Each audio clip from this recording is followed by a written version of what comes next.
Praihe niho, just the transliteration. Praihe. But we say prai niho. Makes it easier to pronounce faster. Prai niho.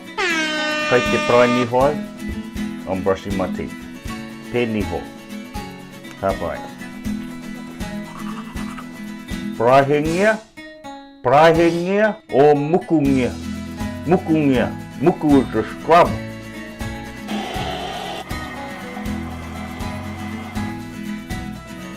This is a taraha. Taraha, a sink or a basin. Te ngutu wai, the lips where the water come out. Hopi, and that is a rua. Okay, anything like a hole is a rua. Ka rerea te wai, or rere te wai. Horoia, whakahokia.